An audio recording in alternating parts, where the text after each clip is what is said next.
Good morning, everyone. We continue here in the words of BILVAVI, MISHKAN, EVNEH. We left off last time with this mashal, the parable of a person who is sitting at a table and there's a plate of sumptuous food in front of him, chicken, potatoes, rice, vegetables.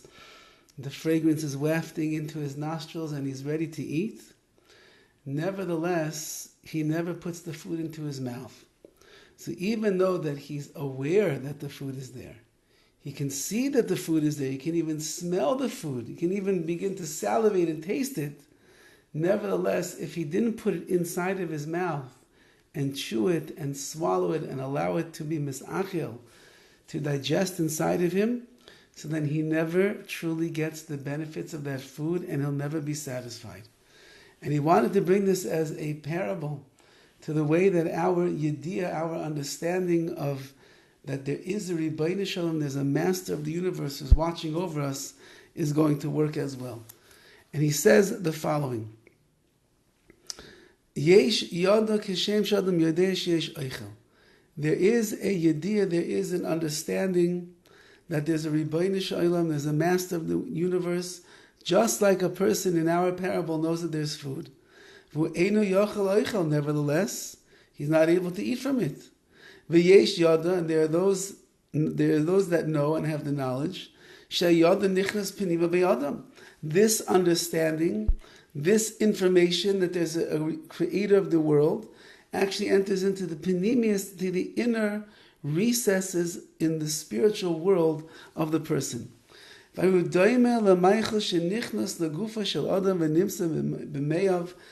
that's like the person who eats the food.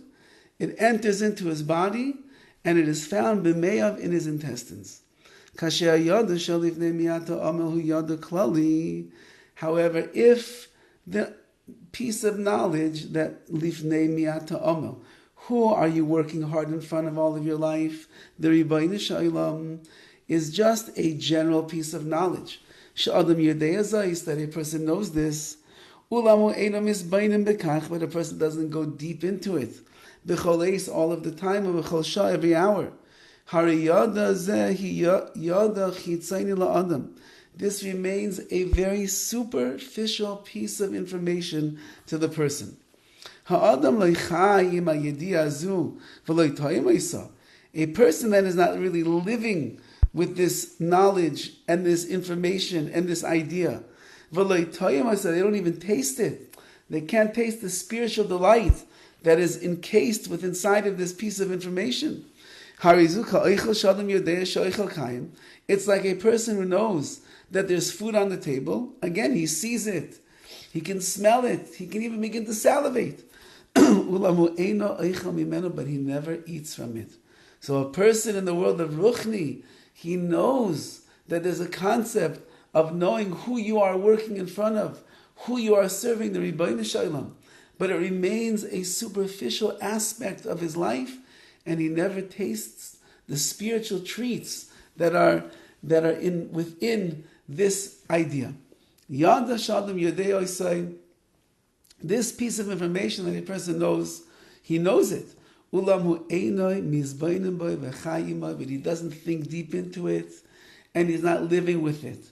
Harizeh yada sichli. This is only an intellectual idea, v'lo yada levavi, and it's not a heartfelt idea that has penetrated into the layers and the recesses of his heart, which makes it that much more real and true to the person. Yada sichli, hu yediyah ba'alma. If it's only intellectual knowledge, it is just a yediyah ba'alma. It is a piece of information. In general, sha'ikar chasam in a sefer ba, the main part of that knowledge, of that understanding, is missing. Which is what? It's that a person is supposed to be living a life where they recognize HaKadosh Baruch Hu all the time. They're living with the Rebbeinu Shalom. They understand that I'm serving Hashem. Ikar avodas ha'adam, the main objective of a person in the world of avodas Hashem, sha'yediyah shall liskor lifnei miyata amel, that this idea that you have to remember before who you are working hard in front of, to yediyah panim etzel, it's got to be a very inner, deep understanding.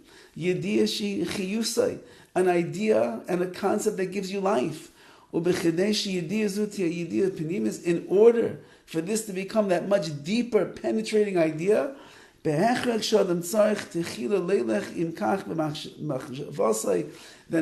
by force a person must go with this idea in his thoughts, yom yom, every day, shah shah, every hour, ima machshava pshuta shalivnei mi ata amo. You have to live with this simple understanding on a regular basis, a constant basis. Who am I serving in front of?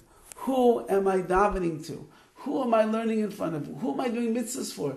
When a person begins to live like this on a daily basis, on an hourly basis, on a minutely basis, so then it goes from a superficial context and idea, and it begins to go deeper and deeper into your heart, and then you're able to be tayyam, you're able to taste the real spiritual delights that's in this idea of what it means to be a Jew. Have a wonderful day and an easy and a meaningful fast.